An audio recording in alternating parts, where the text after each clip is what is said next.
Ok. Hola a todos, sean bienvenidos a nuestra sexta sesión del Seminario Interno. El día de hoy nos acompaña un miembro o casi ex miembro del GIL. Su nombre es Carla Mendoza y nos va a hablar de uno de los proyectos internos que tenemos, que hemos trabajado bastante y es en torno a Twitter. Se titula La felicidad en Twitter. ¿Qué representa realmente? Y bueno, sin más, Carla, te doy la palabra y por favor, comparte pantalla para que podamos ver tu presentación. Sí, gracias.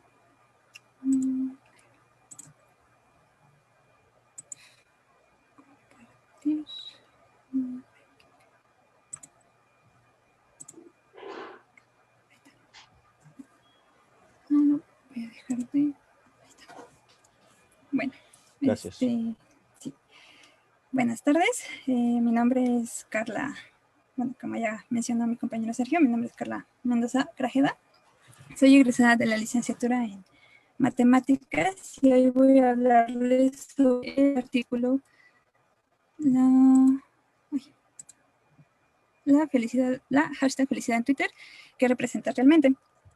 Como sabemos, los medios de comunicación masiva se han visto opacados con el paso del tiempo por las redes sociales, las cuales, además de propagar información con mayor rapidez, nos han dado un gran campo de investigación para el área de minería de datos, ya que, a diferencia de los mass media, podemos encontrar elementos de subjetividad y emociones en los textos, los cuales podemos clasificar en diversas categorías.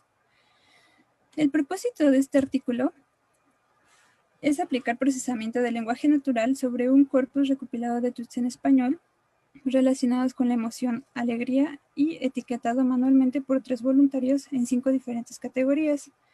De esta forma, se espera analizar su contenido léxico como la frecuencia relativa de palabras dentro del corpus y la frecuencia de palabras dentro de cada categoría, para posteriormente aplicar sistemas de aprendizaje como máquinas de vectores de soporte, regresión logística, naive Bayes y Random Forest, con conjuntos train test, dados por estratificación de capas y considerando diversas características como enegramas, palabras funcionales y extracción de raíz de palabras. Bueno, esto lo iré describiendo más adelante con más detalle. Este artículo es una colaboración entre la doctora Gemabel, la doctora Elena Gómez y el doctor Grigori Sidorov, donde mi papel fue el de entrenar los sistemas de aprendizaje por medio del lenguaje de programación Python. Durante el desarrollo de este algoritmo, se hizo uso de herramientas y librerías como Natural Language Toolkit, Pandas, Scikit-learn, Matplotlib y Seaborn.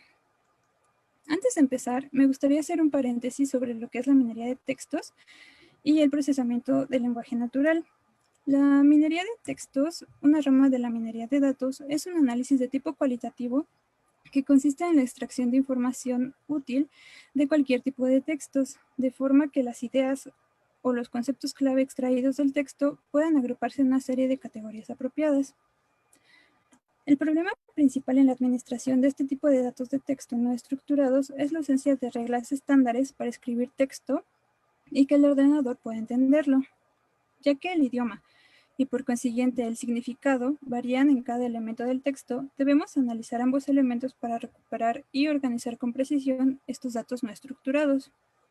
Es aquí donde entra el procesamiento del lenguaje natural, que es un campo de las ciencias de la computación, de la inteligencia artificial y de la lingüística encargado de estudiar la interacción entre las computadoras y el lenguaje humano. Se ocupa de la formulación e investigación de mecanismos eficaces computacionalmente para la comunicación entre personas y máquinas por medio del lenguaje natural. Ahora sí, volviendo a nuestro artículo, cabe mencionar que está basado en el artículo Construcción de un corpus marcado con emociones para el análisis de sentimientos en Twitter en español, por Sidorov Grigori, Natalia Galicia y Vanessa Camacho. En este artículo se hace un análisis de los hashtags que se utilizan en los tweets relacionados con la emoción alegría. Para este artículo que les estoy platicando, se hizo una recopilación desde el 26 de agosto al 2 de diciembre del 2016 de un total de 10.048 tweets en español relacionados con los hashtags feliz y felicidad. Debido a que en nuestro artículo base se llega a la conclusión de que la alegría es la emoción que se expresa más frecuentemente en Twitter, pero dentro de diferentes contextos que no siempre denotan la felicidad, proponemos las siguientes categorías. La categoría alegría, que denotamos con la letra mayúscula, la cual consiste de los tweets que realmente expresan la emoción de felicidad. Aquí tenemos un ejemplo de un tweet recopilado en esta categoría. Bueno, fue etiquetado en esta categoría. Después tenemos la categoría publicidad, denotado con la letra P, donde se clasifican los tweets que refieren a alguna propaganda. La categoría felicitaciones, que como su nombre lo dice, son los tweets de felicitaciones de cumpleaños o fechas señaladas. La categoría de consejos, que son aquellos tweets donde se expresan reflexiones o frases de autoayuda. Y la categoría de no alegría, que se refiere a los tweets cuya expresión de felicidad contiene algún sarcasmo o no están relacionados con el sentimiento. Este es un ejemplo de un tweet que, si pueden observar, no está relacionado con el sentimiento. Este corpus se dio a 3 compañeros para que categorizaran según su criterio cada uno de los tweets. Después se realizó un filtrado en el que aquellos tweets que coincidían en al menos 2 categorías se quedaban en esa categoría y aquellos que no coincidían en al menos 2 se agregaban en una nueva categoría que denominamos como no agree. Ahora, como podemos observar en la siguiente tabla y en la siguiente gráfica, la categoría con más tweets fue la que denota la verdadera felicidad. O sea, la categoría A. Mientras que la menor cantidad de tweets que obtuvo fue la de la categoría de felicitaciones. Aquí podemos ver que la categoría tiene un 42.44% y la de felicidad o felicitaciones tiene un 4.35% del total del corpus. Cabe mencionar que menos de la mitad del corpus contiene tweets que denoten verdadera felicidad. También podemos observar que aquellos tweets en los que los etiquetadores no coincidieron representan un 13.8%, dejando un 86.2% de casos en los que se coinciden las etiquetas. El siguiente paso fue aplicar un preprocesamiento de lenguaje natural al corpus para eliminar elementos que no eran de información, como los hiperenlaces, las fechas, el ID de los tweets, los signos de puntuación y las palabras funcionales. De esta forma, un tweet así pasa a verse así. Este ya es el tweet preprocesado. Un primer análisis que nos interesaba era ver la frecuencia de palabras en cada una de las categorías, por lo que en esta tabla podemos observar la frecuencia relativa para cada categoría de las primeras 15 palabras de mayor a menor aparición dentro del total del corpus. Y pues, como era de esperarse, las palabras feliz y felicidad ocupan los primeros lugares. En un análisis un poco más detallado, que son estas tablas, podemos ver la frecuencia de las palabras dentro de cada categoría. Y podemos observar que, por ejemplo, la palabra feliz aparece en todas las categorías, o sea, es de relevancia para todas las categorías. Y felicidad es la segunda, pero en nuestra categoría F, que es la de felicitaciones, está unos lugares más abajo, o sea que no es de tanta relevancia como lo es para las demás categorías. Y en caso contrario, podemos ver que la palabra cumple es la segunda de mayor relevancia para la categoría de felicitaciones, sin embargo, no aparece en ninguna de las otras categorías, o sea que no es de relevancia. Así podemos decir que el resto de las palabras varían en relevancia según la categoría en la que estén. Teniendo ya el corpus etiquetado y preprocesado, se procedió a entrenar los algoritmos de aprendizaje. Se entrenaron los algoritmos Super Vector Machine, Naive Bayes, Logistic Regression y Random Forest y se evaluaron diversos factores en el rendimiento de los modelos de clasificación, empezando por la representación vectorial de los n-gramas de palabras, tomando n desde de 1 a 6. Se esperaba además que la eliminación de palabras funcionales tuviera un impacto positivo en el rendimiento de nuestro modelo, ya que dichas palabras no aportan información semántica, mientras que por el contrario se esperaba que la extracción de las raíces de las palabras lo disminuyera, pues por ejemplo, si consideramos la palabra felicidades, que es una palabra característica de la categoría F y le extraemos su raíz, quedaría igual que la palabra feliz, pues su raíz es la misma, lo que dejaría de ser a la palabra felicidades una palabra característica de la categoría F. Por último, se realizaron experimentos con los esquemas de pesado, frecuencia del término y frecuencia del término por la frecuencia inversa del documento, para asegurarnos que los resultados fueran independientes de la partición del corpus en los conjuntos de entrenamiento y prueba y que se conservara la proporción de muestras para cada clase, pues como pudimos observar en la gráfica de barras anterior, los datos que tenemos no están balanceados. Para ello se utilizó el método de validación cruzada estratificada por capas para 3, 5 y 10 capas, obteniendo un promedio de exactitud para cada uno de los algoritmos de aprendizaje. Cada uno de los datos que se iban obteniendo al ejecutar los diferentes factores que acabo de mencionar fueron registrando en una tablita como esta, donde se tienen los porcentajes de las capas de estratificación para cada sistema de aprendizaje y para cada factor que consideramos anteriormente. Una vez hecho esto, se calculó un promedio de los porcentajes de las capas de estratificación, quedando una tablita como esta. Después se calculó un promedio de los porcentajes de sistemas de aprendizaje, o sea, este promedio, con respecto a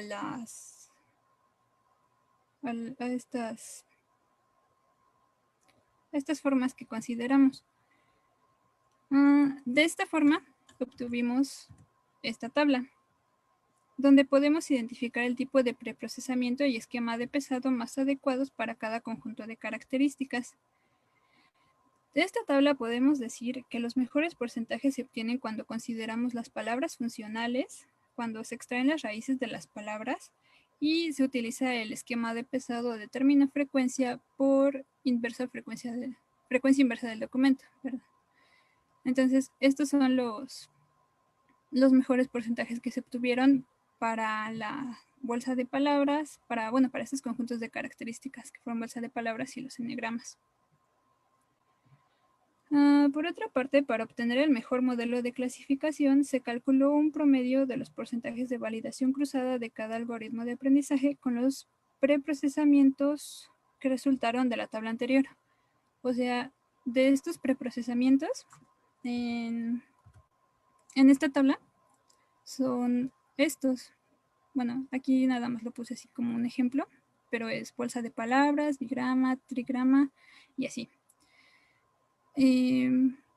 Entonces, con estos promedios obtuvimos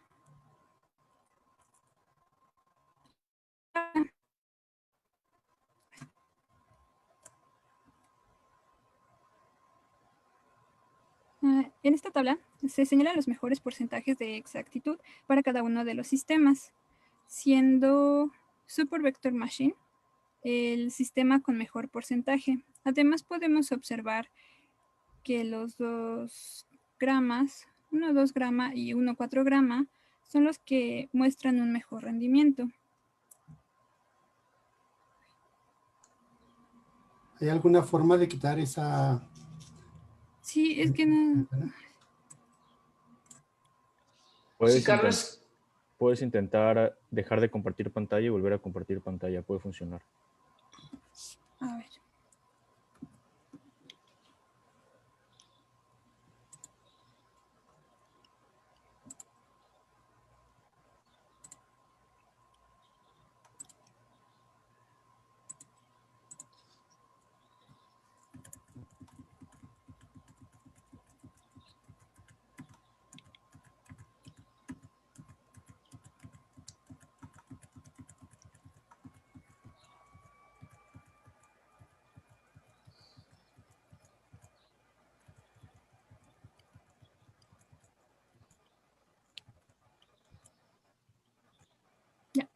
Ya, Ya, ¿verdad? Ya no perfecto, sé. adelante. Ya no Sí, sé. ya no se ve, ya no se ve. Sí. Gracias. Va, entonces, como les decía, aquí obtuvimos que el sistema con mejor porcentaje que obtuvimos fue el de Super Vector Machine, y unos 2 gramas y 1,4 grama fueron los que mostraron mejor rendimiento. En un experimento adicional, se tomaron n-gramas de caracteres en lugar de n-gramas de palabras, y se realizó un análisis similar al anterior. Pero como podemos observar en esta tabla, se obtuvieron porcentajes más bajos que cuando se tomaron n-gramas de palabras, por lo que podemos decir que las características extraídas de las palabras funcionan mejor para nuestros modelos de clasificación. Por último, considerando que Super Vector Machine fue el sistema con mejores porcentajes, en las gráficas que les mostraré a continuación, podemos observar las características que considera de mayor y menor importancia para cada una de nuestras categorías. Por ejemplo, para la categoría A podemos observar que bigramas como feliz cumple, feliz cumpleaños o la palabra cumpleaños son de menor relevancia, en contraste con las características para la categoría F, donde estos mismos bigramas son de mayor relevancia dentro de esta categoría. Para la categoría P podemos observar que hashtag como sígueme y te sigo, o coaching o miércoles de ganar seguidores son de gran relevancia para esta categoría. Por otro lado, para la categoría C, tenemos que palabras como frase, éxito y actitud son las que mejor la caracterizan. Finalmente, para la categoría N, podemos observar cómo las palabras que considera de mayor relevancia no tienen ninguna relación con lo que consideraríamos es la felicidad. En conclusión, podemos decir que al considerar un preprocesamiento donde se incluyan las palabras funcionales y se extraigan las raíces, además de hacer uso del esquema de pesado, frecuencia término por frecuencia inversa del documento, junto con el sistema de aprendizaje Super Vector Machine, nos proporcionan mejores resultados. Sin embargo, además de que los mejores resultados no alcanzaron un 75% de precisión, dentro del análisis léxico podemos observar que la poca variación de las palabras dentro de cada categoría dificulta la tarea de distinguir entre estas. Para futuras investigaciones, se propone el uso de redes neuronales, la extensión de la metodología al resto de las emociones de Ekman y un corpus más extenso en contenido. Y pues por mi parte eso sería todo. Gracias por su atención.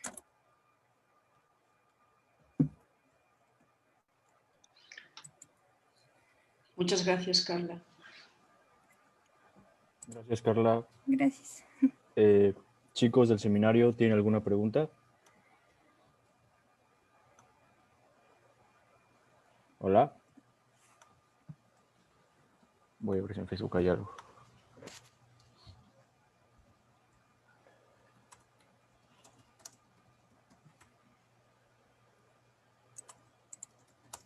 ¿Nadie?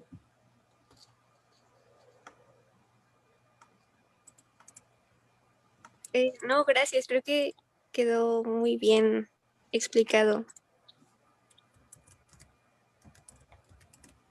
Gracias, Natalia.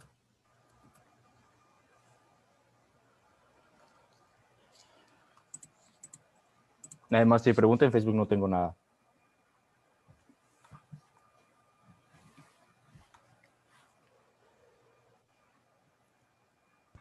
Yo tengo una pregunta sobre cómo usaste los estudios de Paul Ekman para pasarlos a esta investigación sobre lingüística.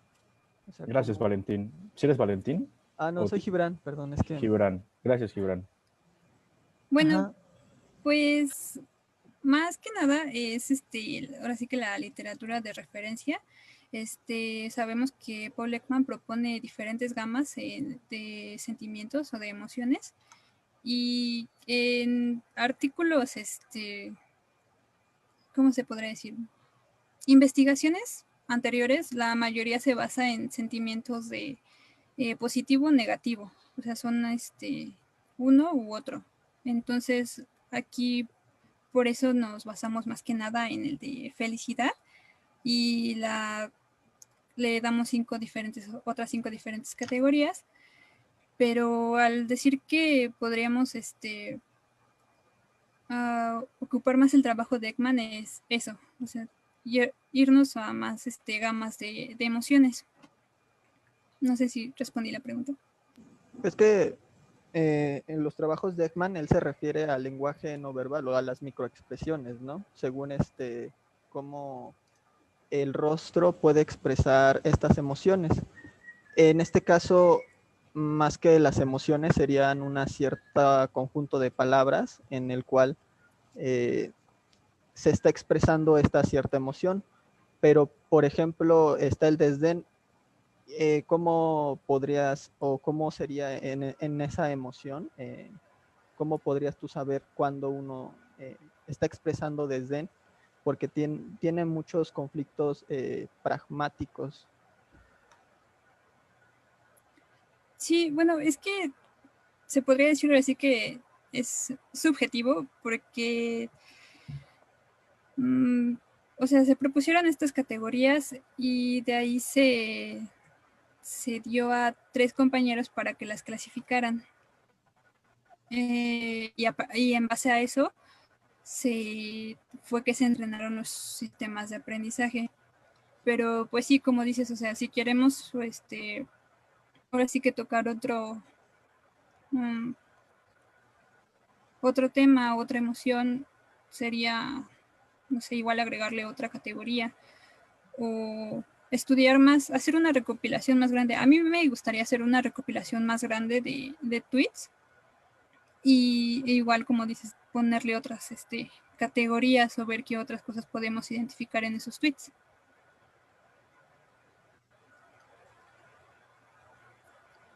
Gracias, Gibran. Y gracias, Carla. ¿Nadie más tiene alguna pregunta?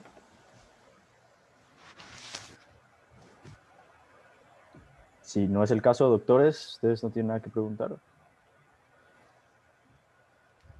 No, si acaso sí que me gustaría comentar a esto que ha preguntado Gibran, que ya lo ha dicho Carla, lo de las emociones de Ekman solamente es nos da la idea de querer identificar en un corpus cada una de estas emociones. Pero por supuesto nosotros solamente podemos usar texto, no podemos usar nada más porque lo que tenemos es un corpus escrito. Entonces, si queremos hacer esto, ya ha dicho Carla que sería muy bonito, igual como ahora se ha hecho un corpus de felicidad en Twitter, hacer de las otras emociones. ¿Y cómo tenemos que hacer? Pues el filtrado de este corpus de felicidad se hizo mediante un diccionario de palabras que normalmente se consideran relacionadas con la felicidad.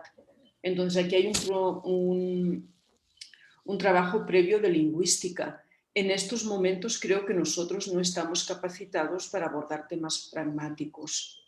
Por supuesto, todo eso nosotros no lo podemos hacer. Solamente podemos hacer un tipo de trabajo léxico, si acaso. Y básicamente, disculpa, ibas a decir algo, ¿no? Básicamente es basarse en los hashtags, ¿no? En el filtrado, aquí nos basamos en los hashtags. Entonces, sí. En el caso de hacer otras emociones, igual habría que ser, por ejemplo, miedo, que sea terror, horror, tristeza, triste, no sé. O sea, sí se podría, pero igual lo interesante de este estudio yo creo que fue tener esta categorización de los distintos tipos de felicidad, que habría que hacer lo mismo en ese caso para los otros, las otras emociones. Habría que ver. Claro, sí. No, iba a decir que es muy interesante que nosotros cuando filtramos tweets que tienen la palabra felicidad ya pensamos que son felices y nos damos cuenta de que en muchas ocasiones es propaganda, serás feliz si haces eso, o es felicidades por tu cumpleaños, o es que te quieren vender. Entonces, es muy interesante ver que el léxico puede acompañar a estas expresiones, etcétera, para ver cuándo no son lo que parecen. Y un poco por aquí va la cosa, ¿no? Sí, sí es.